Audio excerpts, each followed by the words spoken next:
Hello welcome everyone. પ્રકરણ number 3 નો આ નવમો વિડિયો છે અને નવમા વિડિયોની અંદર ટોપિક નંબર 3.9 કે જેનું ટાઇટલ છે વિદ્યુત ઉર્જા અને પાવર એટલે કે કાર્ય દ્વારા આ વસ્તુ આપણે ડિસ્કસ કરીશું.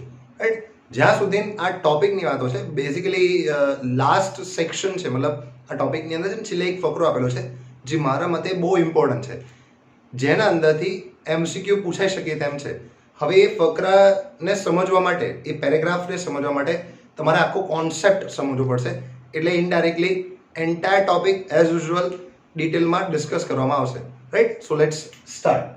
યા અન્ડરસ્ટેન્ડ, એમસીક્યુ માટે ફેવરેટ ટોપિક છે. બાકી નોર્મલી કોઈ ફેકલ્ટી હોય ને, મતલબ પર્ટિક્યુલર જજમેન્ટ લેતો હોય કે ભાઈ આ થિયરી વિશે, તો આ થિયરીમાં 3-4 ફોર્મ્યુલા આવે છે. એ ફોર્મ્યુલા ઇમ્પોર્ટન્ટ છે, પણ લાસ્ટમાં આવતી એક લાઈન છે એ ખૂબ જ મહત્વની છે. Right, as far as my point of view is concern. Right, so let's start. વિદ્યુત ઉર્જા અને પાવર એટલે મતલબ બેઝિકલી તમે પાવર વિશે તો ઓલરેડી ભણી ચૂક્યા હશો. 9મા 10મા ધોરણની અંદર તમને એની ડેફિનેશન, મતલબ એની વ્યાખ્યા તમને ખ્યાલ હશે. એ સમયથી તમે ભણતા આવ્યા છો. રાઈટ, પેલો તમે શીખો ને કે કાર્ય, ઉર્જા, પાવર. ઇનફેક્ટ 11th સ્ટાન્ડર્ડમાં 11મા ધોરણની અંદર બી પાવર વિશે તમે બેઝિક ઇન્ફોર્મેશન મેળવી હતી. એટલે પાવર એટલે શું? એકમ સમયમાં વેગ પામતી ઉર્જા, કાં તો એકમ સમયમાં ખર્ચાતી ઉર્જા. એટલે એકમ સમયમાં ઉર્જા શોધી આપણે તે વસ્તુને પાવર પી કહેવામાં આવે છે. પણ આખું ફાઉન્ડેશન ક્રિએટ કરવું પડશે. આખું એ મતલબ થિયરેટિકલી પોઈન્ટ ટુ પોઈન્ટ જેમ ટેક્સ્ટ બુકની અંદર આપેલું છે, થોડુંક ઇઝી વેમાં હું એને પ્રેઝન્ટ કરીશ. રાઈટ, સો માન લો કે આપણી પાસે એક સુવાહક છે. હવે એ સુવાહક ના અંત્યબિંદુ, મતલબ એન્ડ પોઈન્ટ્સ, માન લો કેપિટલ A અને કેપિટલ B છે.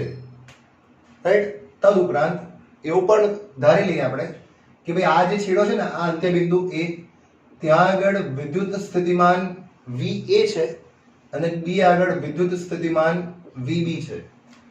તદ ઉપરાંત આપણે એવું બી માની લઈએ કે ભાઈ આ સુવાહકની અંદર વિદ્યુત પ્રવાહ વહે છે. ક્યાંથી ક્યાં? તો કે A થી લઈને B તરફ, મતલબ A થી B તરફ વિદ્યુત પ્રવાહ I વહે છે. હવે સિમ્પલ લોજિક છે, મતલબ સિમ્પલ આપણે સમજીએ છીએ આ વસ્તુ કે વિદ્યુત પ્રવાહનું વહન હંમેશા ક્યાંથી ક્યાં થાય? તો કે એવા બિંદુથી કે જેનું વિદ્યુત સ્થિતિમાન ઊંચું હોય, મતલબ ઊંચા વિદ્યુત સ્થિતિમાનથી નીચા વિદ્યુત સ્થિતિમાન તરફ થાય. એટલે કોન્સેપ્ટ ક્લેરિટી તો આપણને પેસી જાય કે ભાઈ VA જે હશે એ VB કરતા મોટો હશે. તો સિમ્પલ, સપોઝ એવું પૂછું કે ભાઈ A અને B વચ્ચે વિદ્યુત સ્થિતિમાનનો તફાવત કેટલો છે? તો કે A અને B વચ્ચે રહેલો વિદ્યુત સ્થિતિમાનનો તફાવત માન લો એ V હોય, તો એ V બરાબર આપ શું લખી શકો છો? તો કે VA માઇનસ VB. તમે સમજી શકો છો કે આ વેલ્યુ કરતા વધારે હશે. ટૂંકમાં આ વિદ્યુત સ્થિતિમાન, આ તમને જે વિદ્યુત સ્થિતિમાન મળશે એ ધન હશે. રાઈટ, 0 ગ્રેટર ધેન 0, 0 કરતા વધારે. ઓકે, એટલે આ વિદ્યુત સ્થિતિમાનનો તફાવત V એ 0 કરતા વધારે હશે. Okay, simple logic. તો તમારું મેઇન કોન્સન્ટ્રેશન ઉર્જા પ્રત્યે પહેલા હોવું જોઈએ. રાઈટ, પહેલા આપણે ઉર્જા શોધીશું, પછી એને સમયથી ભાગી નાખીશું. રાઈટ, ઉર્જા પ્રતિ સમય કરશો એટલે તમને પાવર મળી જાય. એટલે ફર્સ્ટ ઓફ ઓલ તમારે આ વિદ્યુત ઉર્જા તરફ કોન્સન્ટ્રેટ કરવું પડે અને આની અંદર કોન્સેપ્ટ છે. રાઈટ, અચ્છા સમજીએ. અબ ભાઈ આ વિદ્યુત સ્થિતિમાનનો તફાવત હોય, માન લો ઓબ્વિયસલી આપણે જાણીએ છીએ કે ભાઈ વિદ્યુત પ્રવાહનું વહન થાય છે. તો વિદ્યુત પ્રવાહનું વહન થાય એટલે સિમ્પલ લોજિક છે કે ભાઈ વિદ્યુત ભારો એક જગ્યાએથી બીજી જગ્યાએ જાય. તો માન લો કે ડેલ્ટા T સમયમાં એક છેડેથી બીજે છેડે ડેલ્ટા Q જેટલા વિદ્યુત ભારો નું વહન થાય છે A થી B तरफ. सिंपल कॉमन सेंस, मैं क्या बोल रहा हूं आप शांति से सुनना. A થી B તરફ વિદ્યુત પ્રવાહનું વહન થાય છે. વિદ્યુત પ્રવાહનું વહન કોના કારણે થાય? વિદ્યુત ભાર વાહકો એક જગ્યાએથી બીજી જગ્યાએ મતલબ સ્થાનાંતર પામે. રાઈટ, તો તમને વિદ્યુત પ્રવાહ સર્જાય, આપણે જાણીએ છીએ. તો માન લો કે ડેલ્ટા T સમયગાળામાં ડેલ્ટા Q જેટલા વિદ્યુત ભારો એક છેડેથી બીજે છેડે તરફ પહોંચે છે. અચ્છા, તો તમને એવું પૂછવામાં આવે કે ભાઈ એ બિંદુએ, અંત્ય બિંદુ A, એન્ડ પોઈન્ટ A ઉપર સ્થિતિ ઉર્જા કેટલી હશે? જો કોન્સેપ્ટ ક્લેરિટી હોવી આવશ્યક છે, રાઈટ. સેકન્ડ ચેપ્ટરની અંદર તમે ભણી ગયા છો કે સ્થિતિ ઉર્જા યુ બરાબર શું થાય, ક્યુ ઇન્ટુ વી થાય. બે એક વસ્તુ ક્લિયર કરી દઉં. આ સેક્શન મતલબ આ સાઈડ છે ને, આ બોર્ડના આ સાઈડમાં નોર્મલી હું એક્સપ્લેનેશન કરતો હોઉં છું, એટલે આ વસ્તુ તમારે લખવાની હોતી નથી. મતલબ તમારે ખાલી કોન્સન્ટ્રેટ કરવાનું છે, તમારી વસ્તુ ખાલી સમજવાની છે. પોઈન્ટ વાઇઝ જે વસ્તુ કન્ટેન્ટ મતલબ તમને એ દરેક વસ્તુ ક્લિયરલી કહી દઉં છું. પોઈન્ટ વાઇઝ આ થિયરી ઓલરેડી મેં લખેલી છે, એ તમને એટ લાસ્ટ ખબર પડી હશે, બટ જરૂરી છે કે આપ સ્ટાર્ટિંગથી એન્ડ સુધી વિડીયો જુઓ ભાઈ. અચ્છા, યુ એટ એ વંચાઈ કેવી રીતે, અંત્ય બિંદુ એ આગળ અથવા અંત્ય બિંદુ એ પાસે વિદ્યુત સ્થિતિ ઉર્જા ક્યુ ઇન્ટુ ડેલ્ટા વી જેટલો, સોરી ક્યુ ઇન્ટુ વી જેટલો થાય. હવે ક્યુ તો આપણને ખબર છે કે એ તો ડેલ્ટા ક્યુ છે, ગુણ્યા તે બિંદુએ વિદ્યુત સ્થિતિમાન, તે બિંદુએ વિદ્યુત સ્થિતિમાન કેટલું છે ભાઈ, વી. એકદમ સરળ. આ જ રીતે તમે યુબીબી શોધી શકો છો. યુબી કેટલો થાય, તો મતલબ યુબી નો અર્થ શું થાય કે બી બિંદુ પાસે વિદ્યુત સ્થિતિ ઉર્જા, જે શું થશે અગેન ક્યુ ઇન્ટુ વી ની ફોર્મ્યુલા તહત આવું કંઈક થવાનું. હવે આપણે એ થી બી જઈએ છીએ એટલે આપણે એવું તમને સપોઝ એવું પૂછી લો કે ભાઈ સ્થિતિ ઉર્જામાં ફેરફાર શોધી લાવો, તો સ્થિતિ ઉર્જામાં ફેરફાર કેટલો થાય, અંતિમ સ્થિતિ ઉર્જા માઇનસ પ્રારંભિક સ્થિતિ ઉર્જા, એટલે બી આગળની સ્થિતિ ઉર્જા ઓછા એ આગળની સ્થિતિ ઉર્જા. પરંતુ બી આગળની સ્થિતિ ઉર્જા શું છે, ડેલ્ટા ક્યુ ઇન્ટુ વીબી જોઈ શકો છો આપ, અને એ આગળની શું છે, ડેલ્ટા ક્યુ ઇન્ટુ વીએ. સરળ છે ભાઈ, ડેલ્ટા ક્યુ ને તમે કોમન કાઢી શકો છો, बचसे શું, वीबी माइनस वीए. अच्छा, अब आप बहुत ध्यान से कॉन्सेंट्रेट करोगे तो आपको एक आइडिया मिलेगा भाई. वीबी माइनस वीए ધ્યાનથી જોશો ને તો ઓલરેડી આપણે એવું જાણીએ છીએ કે ભાઈ વીએ માઇનસ વીબી એને વી કહેવાય, તો વીબી માઇનસ વી એને શું કહેવાય, ઓબ્વિયસલી એનું ઉલટું એટલે માઇનસ વી કહેવામાં આવે.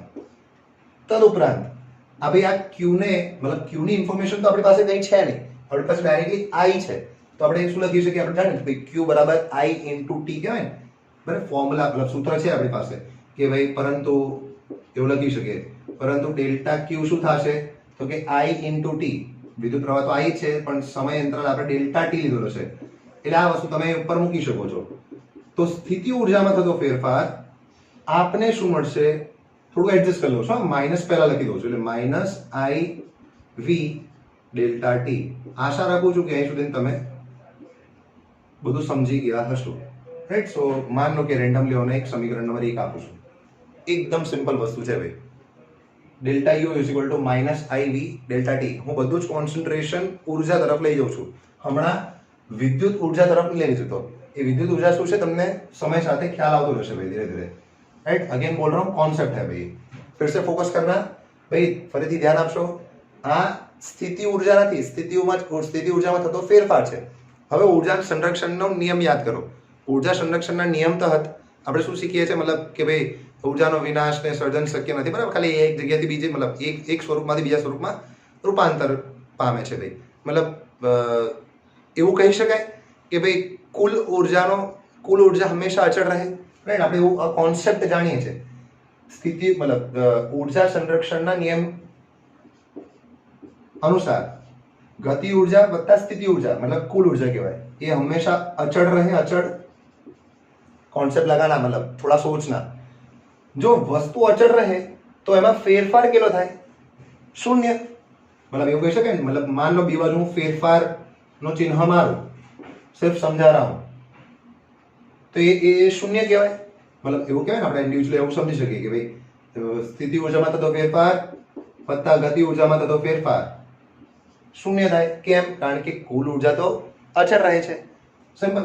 તો આના પરથી હું ગતિ ઉર્જામાં થતો ફેરફાર શોધી શકું છું. કેમ? કારણ કે મારી પાસે ઓલરેડી ડેલ્ટા યુ છે. કોન્સેપ્ટ લગાવશો, થોડું વિચારશો તો તમને આઈડિયા જશે. આ વેલ્યુ તમને નેગેટિવ મળે છે, નેગેટિવ લેસ ધેન 0, ઋણ મળે છે આ મૂલ્ય.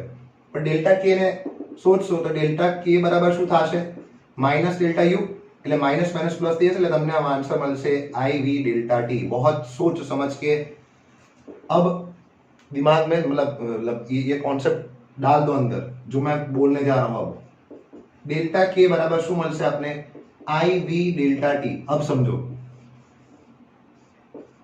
ભાઈ આ જ વસ્તુ મેઇન છે. અહીંથી તમને એવું ખબર પડે કે આ જે ગતિ ऊर्जा છે એ ગતિ ऊर्जा માં તો સર मतलब पॉजिटिव मिली सर अपने को ये, हाँ सही बात है, આ વસ્તુ પોઝિટિવ મળી, ધન મળી. એનો અર્થ શું થયો કે ભાઈ ગતિ ऊर्जाમાં વધારો થાય છે. अब आप शांति से सोचना, पूरा कॉन्सेप्ट डाल दो इसमें. आप શું શીખેલા છો તો કે કોઈ બી સુવાહક હોય એની અંદર જે પેલા વિદ્યુત ભાર વાહકો જે ભ્રમણ મતલબ સોરી ભ્રમણ શું જે એક જગ્યાએથી બીજી જગ્યાએ સ્થાનાંતર પામે છે, મતલબ એક જગ્યાએથી બીજી જગ્યાએ મુક્ત રીતે ફરે છે, એમાં કોન્સેપ્ટ વાઇઝ આપણે શું શીખેલા છે કે એક જગ્યાએથી બીજી જગ્યાએ વિદ્યુત ભાર વાહકો અચળ વેગથી, એ અચળ વેગને આપણે શું કહીએ છીએ? ડ્રિફ્ટ વેગ. એ અચળ ડ્રિફ્ટ વેગથી એક જગ્યાએથી બીજી જગ્યાએ મતલબ સમગ્ર સુવાહકોમાં મતલબ ફરતા હોય છે.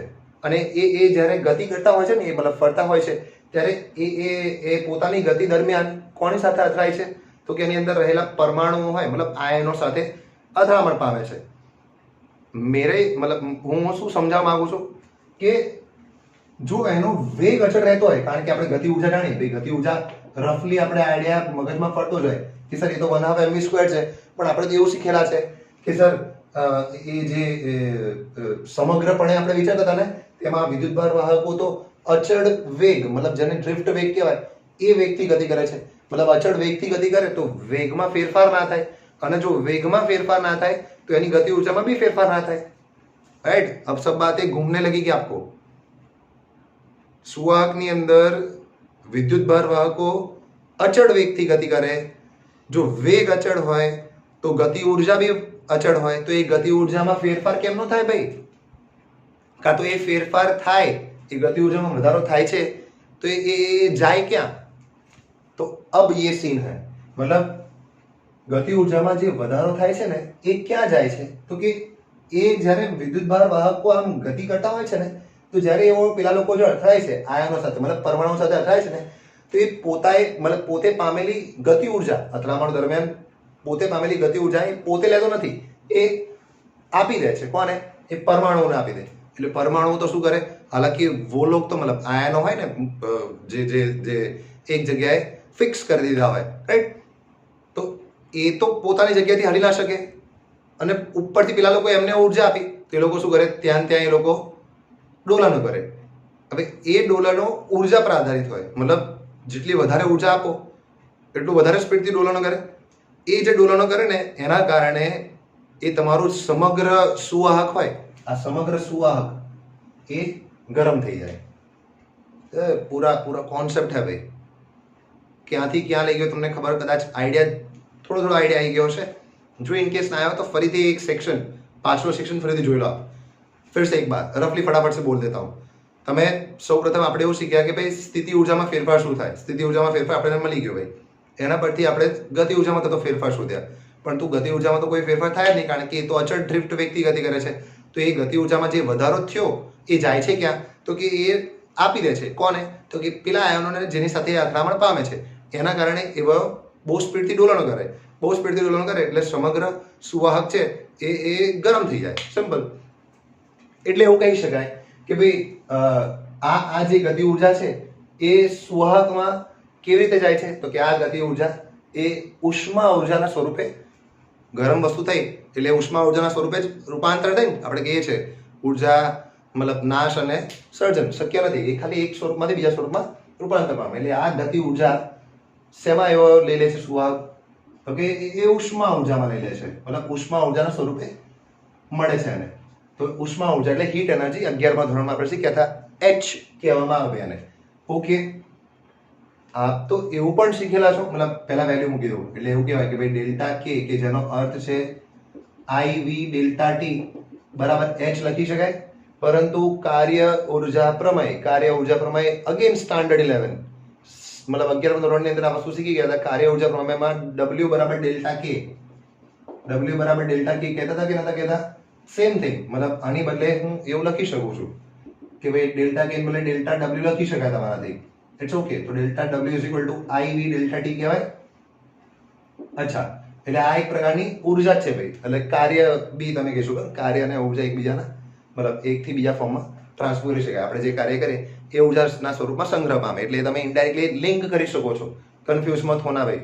રાઈટ? થોડા કોન્सेप्ट तो आना चाहिए आपको.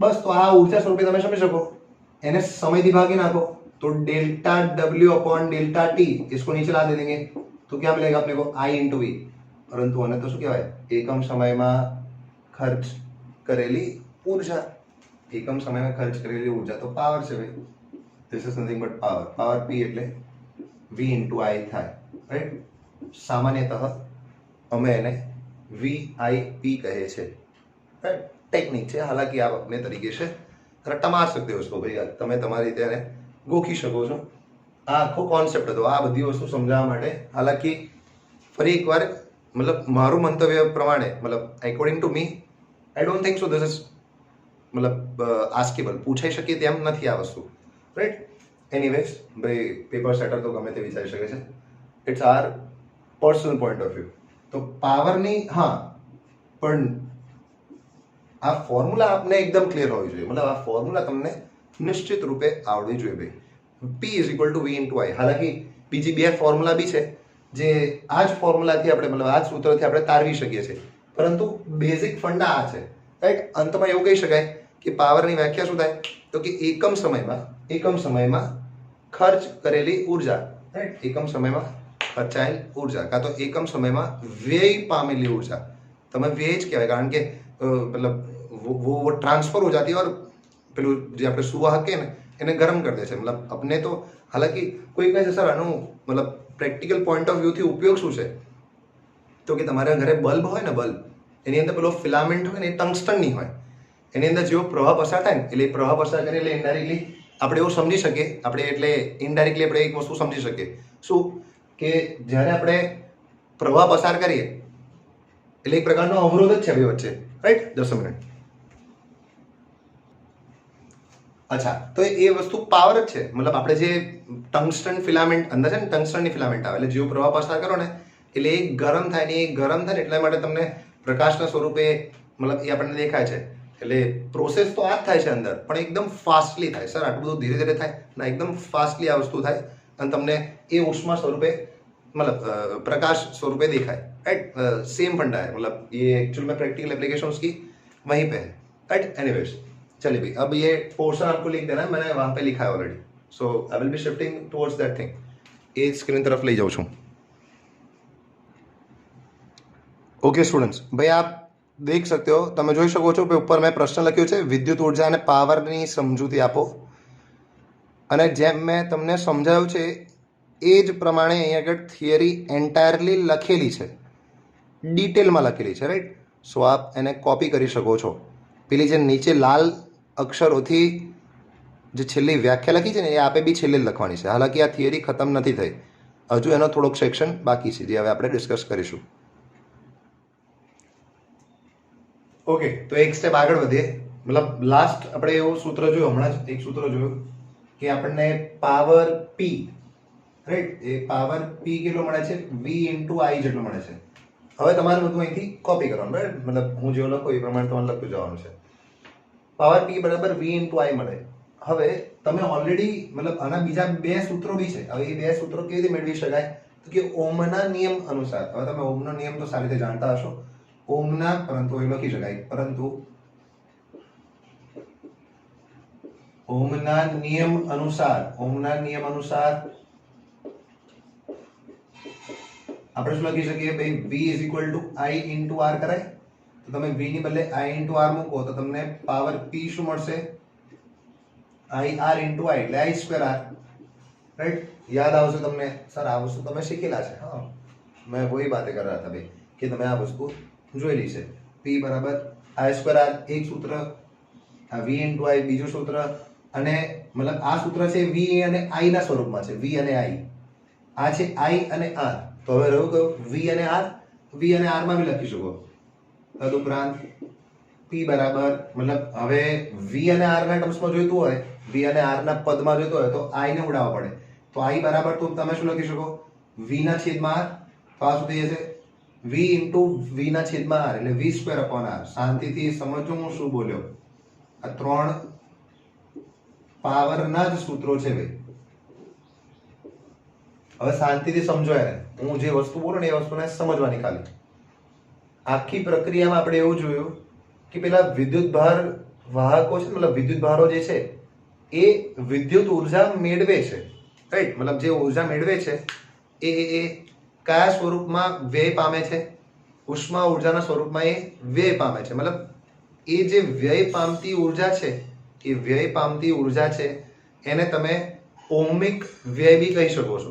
ઓહમિક લોસ, ઇંગ્લિશમાં એને ઓહમિક લોસ કહેવાય, ઓહમિક વ્યય બી કહી શકાય, રાઈટ? એટલે સેમ ટુ સેમ, મતલબ આ પાવરને તમે મતલબ આ જે વ્યય પામતો પાવર છે એને ઓહમિક વ્યય કહી શકાય. હું શું બોલું છું એ શબ્દો પર ફોકસ કરો. ओहमिक व्यय, सिंपल. अच्छा, एक स्टेप और आगे बढ़ते हैं. नानी चर्चा. भाई एनो एकम पावर नो एकम શું થાય? તો કે આપણે જાણીએ ભાઈ સૂત્ર અનુસાર એકમ સમય દીઠ ઉર્જા છે એટલે જૂલ પ્રતિ સેકન્ડ કહેવાય અથવા એને વોટ પણ કહેવામાં આવે છે, right? WA that is watt W. અચ્છા, તો તેનું પાસું બી તમે લખી શકો, પારિમાણિક સૂત્ર બી આરામથી તમે બનાવી શકો એમ છો. ગોખેલું હશે M1L2 T - 2 ઉપર વાળાનું જૂલનું થાય, નીચે છે એટલે આ સેકન્ડ ઉપર આવે એટલે એક વધી જાય એટલે મતલબ T - 3 થઈ જાય. સિમ્પલ છે, રાઈટ? સો હા ભાઈ આપ તમે આ વસ્તુ કોપી કરી શકો છો. મેજર વસ્તુ શું યાદ રાખવાની? 1, 2 અને 3 આ ત્રણ ફોર્મ્યુલા ઘુમાથી ઉઠાડીને પૂછે તો બી તમને આવડવી જોઈએ. MCQ ની અંદર ઘણું કામ લાગશે. ફટાફટ કોપી કરી લો.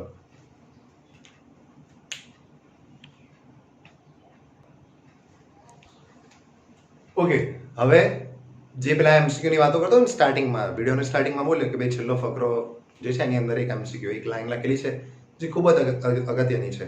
હવે એ તરફ હું તમને લઈ જાઉં છું. અચ્છા, આપ સમજો કે આપણે જે ઘરમાં બલ્બની વાત કરી, હવે એ બલ્બનો હંમેશા પાવર લખેલો હોય કે મતલબ 10 વોટનો ગોળો છે કે 50 વોટનો ગોળો છે કે ગમે તે, મતલબ કોઈ બી ઇન્સ્ટ્રુમેન્ટ હોય, કોઈ બી વિદ્યુત ઇન્સ્ટ્રુમેન્ટ હોય, ઇલેક્ટ્રિકલ ઇન્સ્ટ્રુમેન્ટ સોરી, તે એ વિદ્યુત ઉપકરણની અંદર છે ને એનું રેટિંગ લખેલું હોય. હવે એ રેટિંગ અનુસાર એને પાવર મળવો જોઈએ, રાઈટ? એટલે એનું મતલબ મિનિમમ એટલો એનો પાવર છે. હવે એ પાવર મેળવે ક્યાંથી, રાઈટ? મતલબ પાવર મેળવવો હોય આપણે કહીએ ને કે ભાઈ બલ્બ ચાલુ કરવો હોય તો સ્વિચ પાડવી પડે, તો એ સ્વિચ પાડવાથી ઇલેક્ટ્રિક કરંટ વિદ્યુત પ્રવાહ એની તરફ વહે, મતલબ વિદ્યુત પ્રવાહ એની અંદર વહે છે. તો એ વિદ્યુત પ્રવાહ લાવવાનો ક્યાંથી? સિમ્પલ. તો સામાન્યતઃ ભાઈ બેઝિક કોન્સેપ્ટ છે કે ભાઈ વિદ્યુત પ્રવાહ લાવવો હોય કોન્સ્ટન્ટ તો તમે વિદ્યુત કોષનો ઉપયોગ કરી શકો છો, રાઈટ? એટલે આપણે એવું કહી શકીએ ભાઈ મતલબ ત્રણ સૂત્રો ફરીથી એકવાર. P = V × I શીખ્યા, રાઈટ? P = I²R શીખ્યા અને P = V²/R શીખ્યા, રાઈટ? તો આપણે જે સુવાહક લીધો તો ને, મતલબ સુવાહક A અને B આના બે છેડા છે, માન લો એનો અવરોધ R હોય તો આ R અવરોધ ધરાવતા સુવાહકમાંથી મતલબ વ્યય પામતો પાવર કોની પર આધાર રાખે? તો કે મતલબ R નહીં ગણવાનો, મતલબ R તેનો આપી દીધું મેં, હું બોલ્યો શું બોલ્યો સમજો. R અવરોધ ધરાવતા સુવાહકમાંથી વ્યય પામતો વ્યય પામતો પાવર કોની પર આધાર રાખે? બે જ વસ્તુ પર. એક તો વિદ્યુત સ્થિતિમાનનો તફાવત, મતલબ એના બે છેડા વચ્ચે વિદ્યુત સ્થિતિમાનનો તફાવત V કેટલો છે અને એમાંથી કેટલો प्रवाह पसार થાય છે I. इन शॉर्ट मतलब ऐसा मान लीजिए कि इसको ऑपरेट करने के लिए मतलब बल्ब ने चलावा માટે V અને I તો જોઈએ જ આપણે, રાઈટ? અચ્છા, એટલે I બેઝિકલી કોમન સેન્સ મતલબ સામાન્ય વસ્તુ કહું તમને કે આ એ વિદ્યુત પ્રવાહ I કેવી રીતે મેળવવાનો, તો એની એક ટેકનિક એવી છે કે તમે વિદ્યુત કોષ જોઈન કરી શકો છો, રાઈટ? જે રીતે આપણે ગાડીની અંદર બે બેટરી જોઈન કરેલી હોય ને, એ વિદ્યુત કોષ ક્યાં સુધી તમને વિદ્યુત પ્રવાહ પ્રદાન કરશે? જ્યાં સુધી પેલી રાસાયણિક પ્રક્રિયાઓ થશે ને ત્યાં સુધી વિદ્યુત પ્રવાહ પ્રદાન કરશે. પણ માન લો કે તમારે કોન્સ્ટન્ટ ઇલેક્ટ્રિક કરંટ તો જોઈએ છે, તો એનો બીજો એક ઓપ્શન શું છે? મતલબ આપણા ઘરોની અંદર જે વિદ્યુત પ્રવાહ આવે છે એ ક્યાંથી આવે? સ્ક્રીન પોઝ કરો અને વિચારો, રાઈટ? હવે જો તમને કદાચ મતલબ જો તમે એવું વિચાર્યું હોય ને કે ભાઈ મતલબ આપણા ઘરોની અંદર જે વિદ્યુત પ્રવાહ આવે છે એ ક્યાંથી આવે? પાવર સ્ટેશનની અંદરથી આવે, મતલબ પાવર સ્ટેશનથી આવે. પાવર સ્ટેશન આપણા ઘરની બાજુમાં જ હોય કે બહુ દૂર હોય? સામાન્યતઃ મતલબ રહેણ ઠેણ હોય, મતલબ હાઉસ હોલ્ડ એરિયા કાં તો મતલબ એવી બધી જગ્યાથી ઘણો દૂર હોય. ઇન શોર્ટ આપણા ઘરે જે પાવર પહોંચાડવાનો છે, મતલબ આપણા ઘરે બી પાવર પહોંચાડવાનો, મતલબ આપણા ઘરે જે વિદ્યુત પ્રવાહ પહોંચાડવાનો છે એ ખૂબ જ दूर रहेला વિસ્તારમાંથી આવે, મતલબ बहुत કિલોમીટર્સ દૂર હોતા है, મતલબ ત્યાંથી જે વસ્તુ જનરેટ થાય, ત્યાંથી જે પાવર જનરેટ થાય એ પાવર આપણા ઘરે, મતલબ એ વિદ્યુત પ્રવાહ આપણા ઘરે પહોંચાડવો હોય તો આપણે કેબલ્સનો ઉપયોગ કરીએ છીએ, રાઈટ? તાર એટલે કેબલ્સનો ઉપયોગ કરીએ છીએ. હવે મારે પાવર જોઈએ કેટલો, આપણે જાણીએ છીએ મારે પાવર P = V × I જોઈએ છે, આટલો પાવર મારે જોઈએ છે. એટલે આની અંદર સિમ્પલ લોજિક શું કહે છે કે ભાઈ આ પાવર, મતલબ આ electric current, indirectly electric current, આ વિદ્યુત પ્રવાહ તમારે જે I જોઈએ છે એ દૂરથી આવશે, તો એ દૂરથી તારો મારફતે આવશે, મતલબ કેબલ્સના મારફતે આવશે.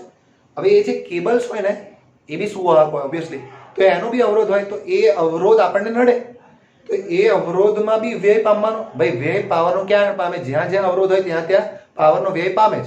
તો એ આપણે નોર્મલ કોમન સેન્સ શું વિચારીએ કે ભાઈ मतलब मान लीजिए मेरे को 10 वॉट चाहिए और वो 15 वोट जनरेट कर रहा है, पावर स्टेशन 15 वोट जनरेट करे અને મારું 7 वोट तीन वच्चे रास्ता में तो रहे, तो ये मारा માટે लॉस કહેવાય ને. तो मारे मतलब मुझे लॉस होगा, मेरे को 8 वोट ही मिलेगा. 15 એ जनरेट करे, મારે 10 ની જરૂર હોય અને 15 માંથી 7 તો વચ્ચે પેલો તારો જ ખાઈ જાય, બધા કેબલ્સ ખાઈ જાય, તો મને મળે કેટલો? રાઈટ, 8 વોટ જ મળે, મતલબ મને 2 વોટ ઓછું મળે. એટલે મારો પેલો જે બલ્બ હોય ને એ મતલબ બહુ ઓછો પ્રકાશ ફેંકે. તો એ બધું કરવા માટે સાયન્ટિફિકલી, મતલબ આની પાછળ બી એક સાયન્સ છે. એટલે લોકોએ વિચાર્યું છે. કેવું વિચાર્યું છે સમજો. આપ માન લો કે કેબલ્સ જે છે, મતલબ જે મતલબ માન લો દૂર પાવર સ્ટેશન છે ભાઈ આ, અને એ પાવર સ્ટેશનોથી, સોરી આ તો ઘર બની ગયું, માન લો આ પાવર સ્ટેશન છે અને એ પાવર સ્ટેશનોથી કેબલ્સની મારફતે અહીંયા આગળ પાવર પહોંચાડવામાં આવે છે. હવે કેબલ્સ જે છે, રાઈટ, એ કેબલ્સ એટલે કે તારનો અવરોધ RC છે, C ફોર કેબલ્સ. અને ઓબ્વિયસલી મારે I પ્રવાહ જોઈએ છે, એટલે I પ્રવાહ જ્યારે આની અંદરથી પસાર થશે તો આની અંદર બી પાવરનો વ્યય પામશે. એ પાવરનો મતલબ જે વ્યય પામતો પાવર છે એને કેબલ્સમાં પામતો વ્યય કહેવાય. એ કેટલો થાય? I છે અને R છે, તો I અને R के लिए લખી શકાય, मतलब I² × RC. शांति से सोचना, मैं MCQ तरफ लेके जा रहा हूं आपको. आप I ની વેલ્યુ જાણો છો, કેમ? કારણ કે તમારા ઘરે કેટલો પાવર જોઈએ છે, કેટલો વોલ્ટેજ છે, 220 વોલ્ટેજ આવે નોર્મલી. તો I ની વેલ્યુ કેટલી મળે? P/V. તો તમે લખી શકો ને P²/V² × RC. अब आप इसको चेंज नहीं कर सकते, આ તો તમારે જોઈએ છે આ વસ્તુ. તો સિમ્પલ લોજિક શું કહે છે, અને ભાઈ આ મટીરિયલ અવરોધ છે, મતલબ જે તે ઉપકરણ, મતલબ જે તે તાર વાપર્યો હોય એના મટીરિયલ, મતલબ એના દ્રવ્યનો અવરોધ છે. મતલબ આખું આપણે એવી વસ્તુ ચેન્જ નહીં કરવાના. સો ઇનડાયરેક્ટલી આપણે કહી શકીએ કે કેબલ્સમાં વ્યય પામતો પાવર એ કોના સમપ્રમાણમાં હોય? હાલાકી કોના વ્યસ્ત પ્રમાણમાં છે? તો કે વિદ્યુત સ્થિતિમાનના તફાવતના વર્ગના વ્યસ્ત પ્રમાણમાં છે. अब शांति से फोकस करना. आप क्या चाहते हो कि भाई તમારે મતે આ પાવર ઘટવો જોઈએ કે વધવો જોઈએ? ડેફિનેટલી આ પાવર વ્યય પામતો પાવર કેબલ્સની અંદર એ ઓછો વ્યય પામવો જોઈએ, ત્યારે જ આપણને મતલબ થોડા જ્યાદા પાવર મિલેગા આપને કો. તો એટલા માટે પાવરનો વ્યય, કેબલ્સમાં વ્યય પામતો પાવર ઓછો કરવો હોય તો આ વોલ્ટેજ કેટલો રાખવો પડે? ખૂબ જ હાઈ. અને આ વોલ્ટેજ બહુ હાઈ રાખો એટલે ઇનડાયરેક્ટલી આ જ વસ્તુ આતો થાય ભાઈ કે ભાઈ એ પાવર સ્ટેશનો વાળા જે પાવર મોકલે છે, મતલબ જે વિદ્યુત પ્રવાહ પાવર સ્ટેશનથી ઘર તરફ મોકલે છે ને, એ ખૂબ જ હાઈ લેવલના વિદ્યુત સ્થિતિમાને મોકલે, એટલે ખૂબ હાઈ વોલ્ટેજ પર મોકલવામાં આવે. એનું પાછળ બીજું કઈ સાયન્સ નહીં. આ પાવર વોલ્ટેજ વધારે હશે તો પાવરનો વ્યય, કેબલ્સમાં વ્યય પામતો પાવર આપોઆપ ઓછો થઈ જશે. ભાઈ આ જ MCQ શીખવાનો છે, રાઈટ? નોટ કરી લીजिए फटाफट से. ઓકે, એટલે છેલ્લે પેલી લાઈન લખી દેજો. આમ પાવર સ્ટેશનોથી મોકલાતો વિદ્યુત પ્રવાહ ખૂબ જ ઊંચા વિદ્યુત સ્થિતિમાને મોકલવામાં આવે છે. ભાઈ આ જ MCQ તમે વિચારો. આ એક લાઈન શીખવાડવા માટે મારે સમગ્ર કોન્સેપ્ટ શીખવાડવો પડ્યો. करीब અડધો કલાક जो लेक्चर હશે, राइट? सो भाई आज के लेक्चर में यही कॉन्सेप्ट सिखाना था, यही लाइन क्लियर करवानी थी, राइट? હજુ સુધી જો તમે ચેનલને સબસ્ક્રાઇબ ના કરી હોય તો ચેનલને સબસ્ક્રાઇબ કરી લેજો, રાઈટ? અને જો કોઈ બી ડાઉટ હોય તો બેઝિઝક કોમેન્ટ સેક્શનની અંદર કોમેન્ટ કરજો, લાઈક જરૂરથી કરજો. Bye take care.